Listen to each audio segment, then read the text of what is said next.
vous allez bien? Oui, oui, y a pas de souci, je suis disponible. Ouais, bon, on va effectivement, on peut voir ça tout de suite. D'accord. Bah écoutez, je vous laisse vous asseoir. Parfait. Super. Oui, bah j'ai à peu près une demi-heure, une heure devant moi. Ah oui. Attends, comme ça on va pouvoir regarder votre projet tranquillement. C'est parfait.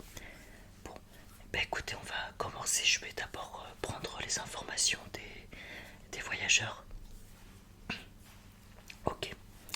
Donc pour les voyageurs, donc vous serez combien? Deux personnes, d'accord. D'accord, est-ce que je peux avoir le prénom de chaque personne? Ok. D'accord, le nom de famille. Ok. Donc ça c'est parfait. Donc ça c'est noté, votre âge s'il vous plaît. Ok.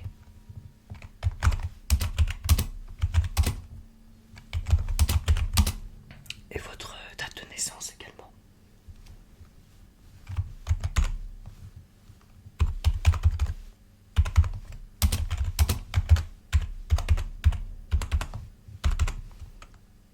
D'accord. Parfait. Bon.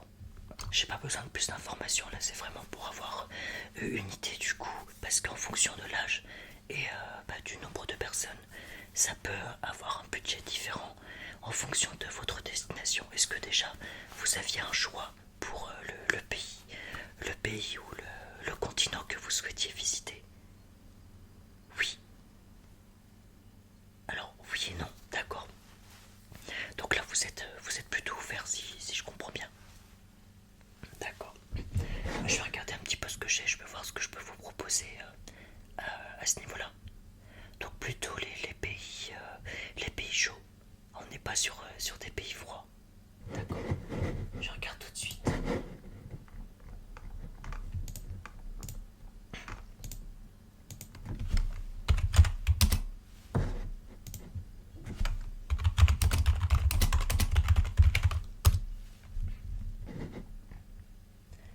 Donc là on a des pays chauds à visiter. J'ai trouvé quelque chose qui pourrait être pas mal du tout pour vous je pense. Alors par contre, il va falloir qu'on se cale au niveau de la période. Ouais. Ouais, parce qu'en fonction des périodes, c'est pas du tout la même chose. Non. Alors, moi ce que je peux vous proposer c'est donc un séjour au Costa Rica. Est-ce que déjà l'idée du Costa Rica vous plaît? Ouais. Bon, c'est vrai que c'est quand même pas trop mal. Ouais, le Costa Rica c'est quand même sympa. Alors, c'est un séjour de 9 jours et 7 nuits. Ouais, c'est pas trop long, c'est pas trop court non plus. D'accord, bon.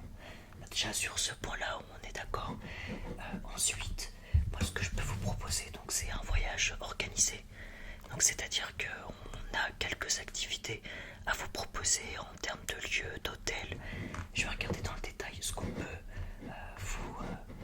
vous indiquer de manière précise. Donc alors, le séjour organisé, il va comprendre donc un vol aller-retour. Donc vous partez de Paris. Oui.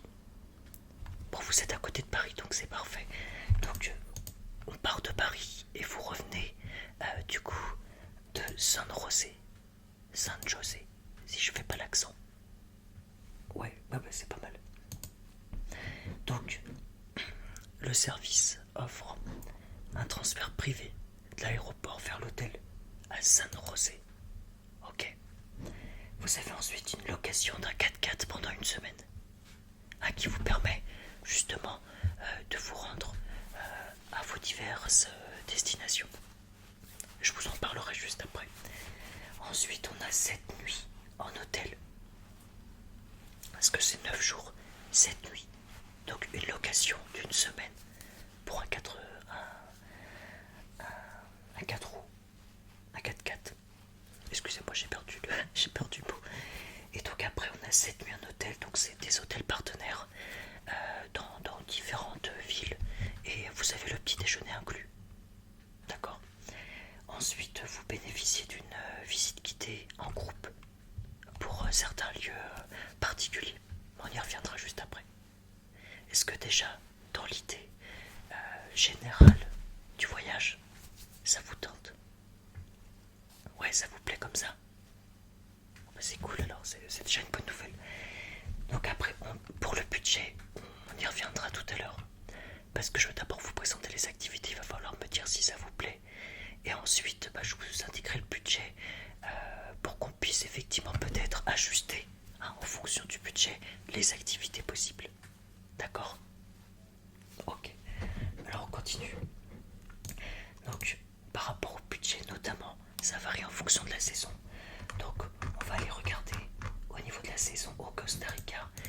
La haute saison c'est de novembre à avril.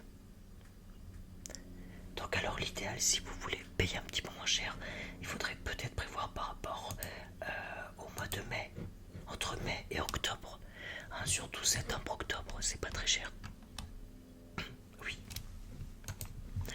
Après c'est pas le même temps non plus. Parce que ça reste le Costa Rica. Mais sur des saisons qui ne sont pas hautes, on n'a pas forcément la météo qui va avec. Ouais. Donc ça ce sera à définir au niveau de la période.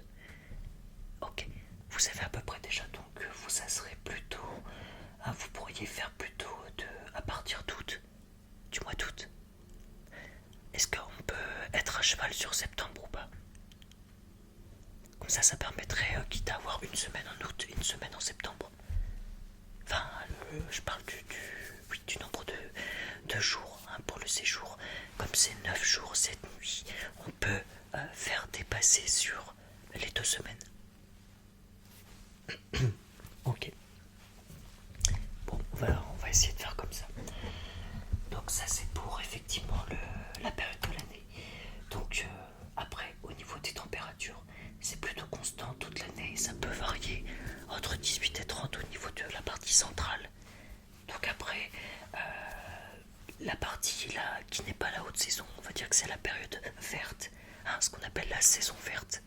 Voilà, donc c'est une saison un petit peu plus douce qui permet de faire un voyage plutôt agréable. Ouais. Alors, au niveau du planning, donc là on est sur une arrivée à San José. Voilà, donc ça vous y restez le premier jour à San José. Ok. Vous connaissez pas du tout? Juste non. Ok. Excusez-moi, j'ai un petit chat dans la gorge. Donc au niveau de la ville de San José, donc c'est donc une ville où vous aurez votre hôtel avec un parc. Vous pouvez pique-niquer, vous pouvez faire du sport, vous pouvez acheter des repas que vous souhaitez. Vous avez les restaurants typiques costariciens. D'accord. Donc c'est une cuisine vraiment généreuse, sans chichi, comme les tacos.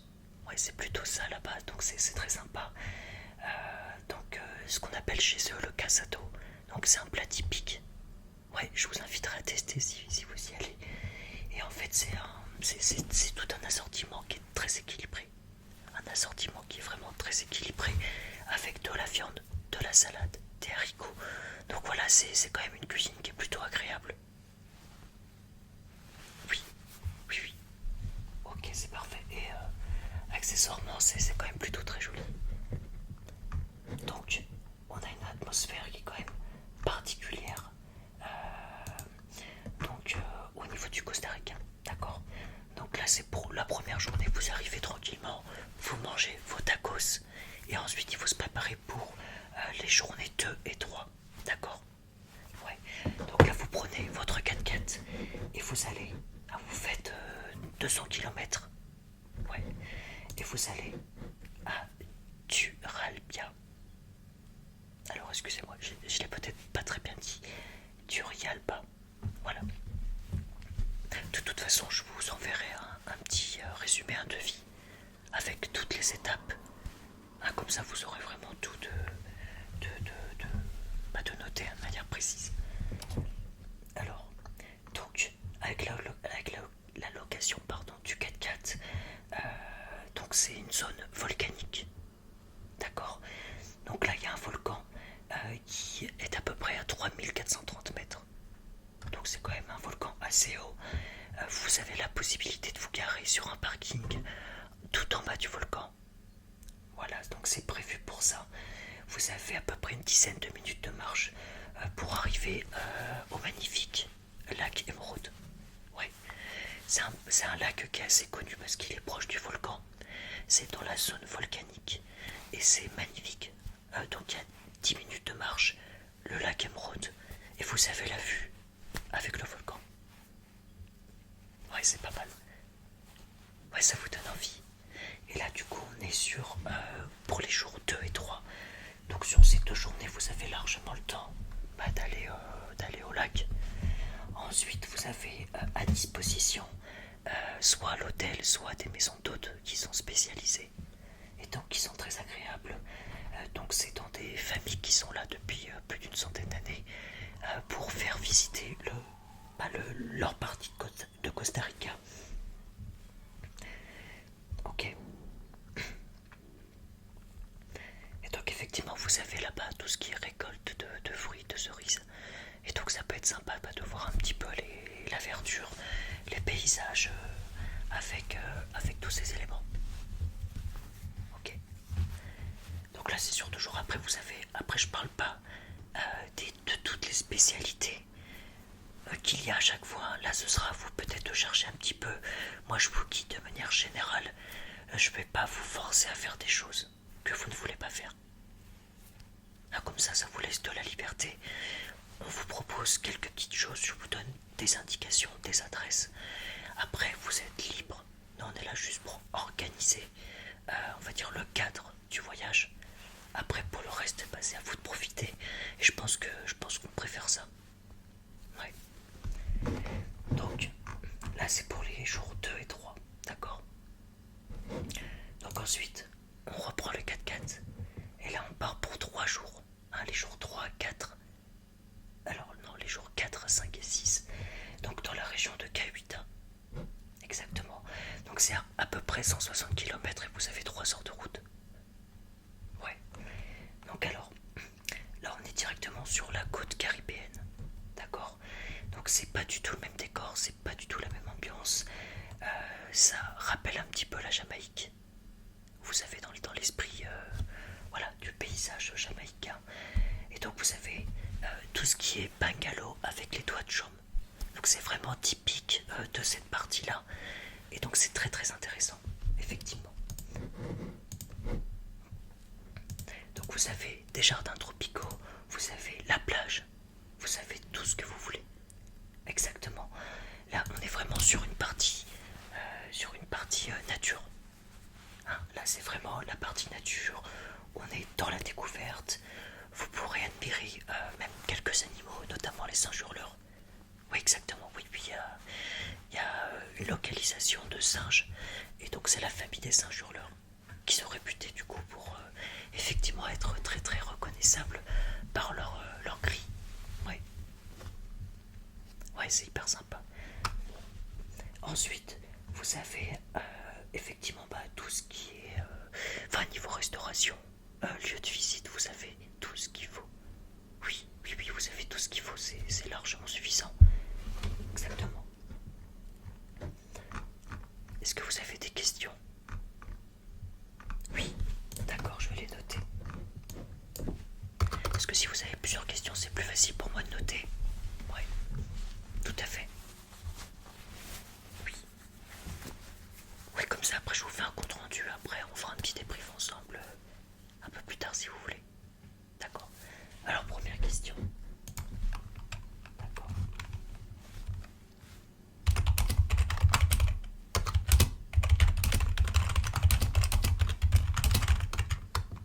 Ok.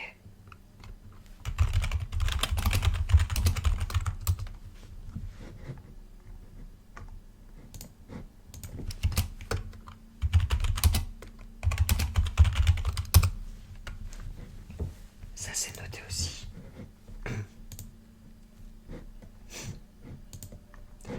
Alors concernant tout ce qui est santé, argent, ce genre de choses, on y reviendra après. J'ai prévu effectivement de vous faire un petit point. Oui. Oui, oui, tout à fait, c'est très important. parce qu'il y a quand même pas mal de choses à vérifier en termes de partie médicale. Partie médicale et également la partie pratique et la partie monnaie. Ouais. Ok. Donc on rajoute ça.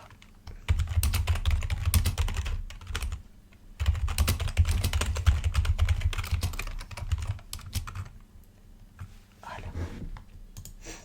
Est-ce que c'est bon pour vous pour l'instant? D'accord, c'est parfait.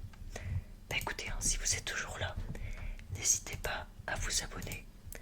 En tout cas, je voulais faire un petit point, voilà, une petite parenthèse dans ce roleplay. Donc, je vous remercie beaucoup par rapport au soutien sur mes premières vidéos, notamment la première vidéo et celle que j'ai fait après, avec vos commentaires. Franchement, je suis ravi. Je suis ravi déjà que ça vous plaise. Et moi, ça me plaît aussi, du coup, forcément. Donc, continuez, n'hésitez pas à commenter. Donnez-moi votre avis, vos conseils. Et puis surtout, profitez. N'hésitez pas à vous abonner pour suivre les prochaines vidéos. J'ai prévu, là, j'ai trouvé une motivation. Plus je fais de roleplay, j'essaye de trouver des idées sans trop m'inspirer, même si je sais que ça a déjà été fait. Mais j'essaye voilà, vraiment de me creuser un petit peu la tête et puis de faire quelque chose qui me ressemble. Voilà.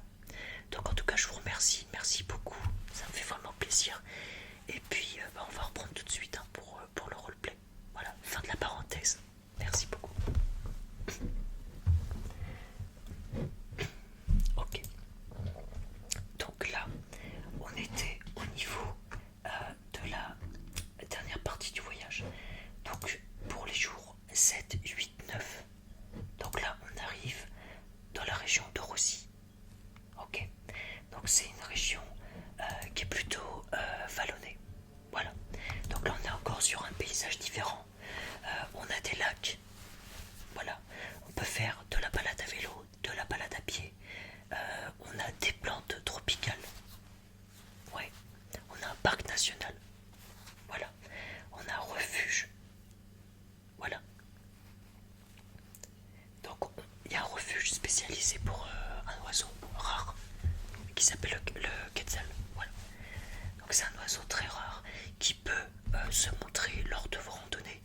Donc effectivement, ça peut être une chance pour vous de faire cette étape-là. Ouais. Donc là, vous aurez effectivement la sublime église de San José de Rossi, donc qui date du XVIIIe siècle. Donc je vous conseille. Hein. C'est toujours sympa de faire les monuments historiques de ce type-là. D'accord. Donc là, c'est pour le 7e jour.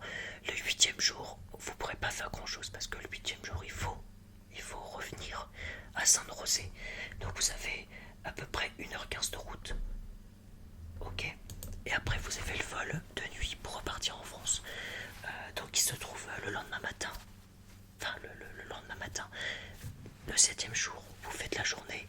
Le lendemain matin, le 8, vous profitez un petit peu, mais il faut faire la route pour arriver à San José, donc avant la tombée de la nuit, pour faire le vol de nuit, qui est du coup sur le 9e jour. Voilà. Ok. Donc voilà dans les grandes lignes au niveau du voyage. Au niveau du budget, on arrive tout de suite au budget. Alors, ce que je vous ai indiqué avec tout ça, donc là on est sur 2 300 € par personne. D'accord. Voilà. Donc c'est un budget de base qui peut varier avec la saison. Donc si vous prenez en haute saison, on sera plutôt autour de 3 000 €. Si vous prenez en saison moyenne, là on sera plutôt autour du coup des 2 300 €. Et si vous êtes en basse saison, au niveau du mois de septembre-octobre, on est à 1 500 €. Voilà. Donc effectivement c'est une grosse différence par personne. Oui, effectivement c'est par personne. Donc est-ce que tout est clair pour vous pour l'instant concernant les modalités de voyage, le budget, les activités, en tout cas ce que j'ai pu vous présenter? Ok, maintenant on va faire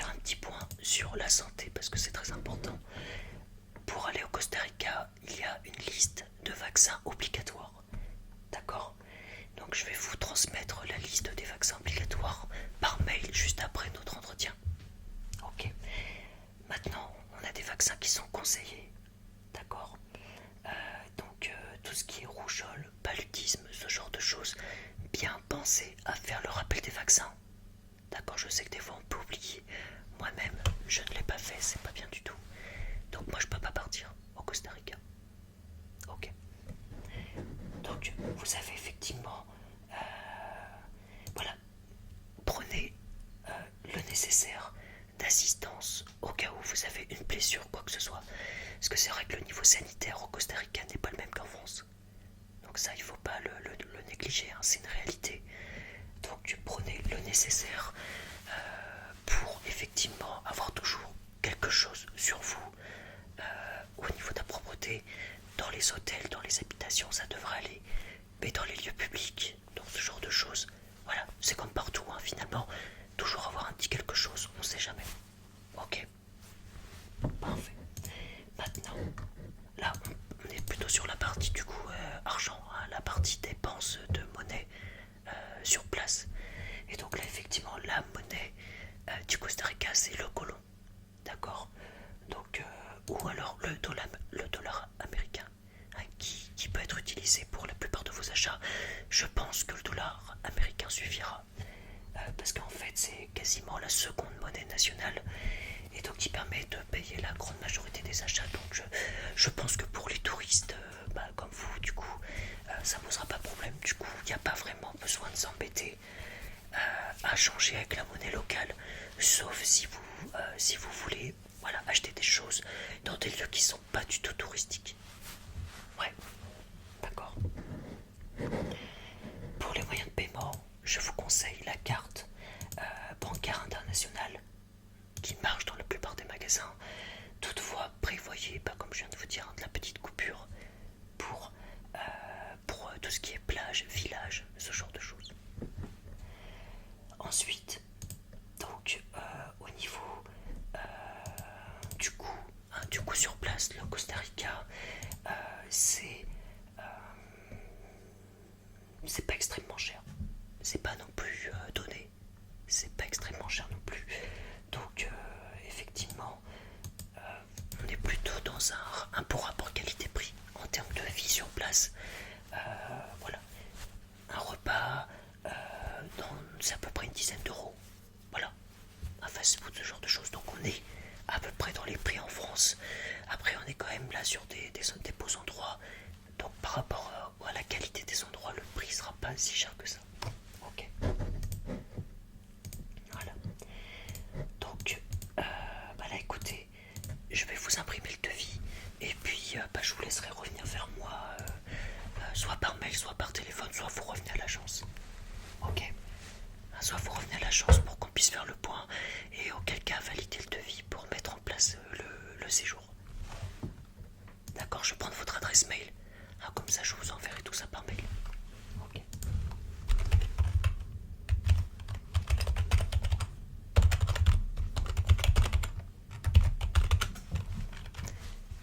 Donc là, c'est gmail.com à la fin. Et je prends un numéro de téléphone.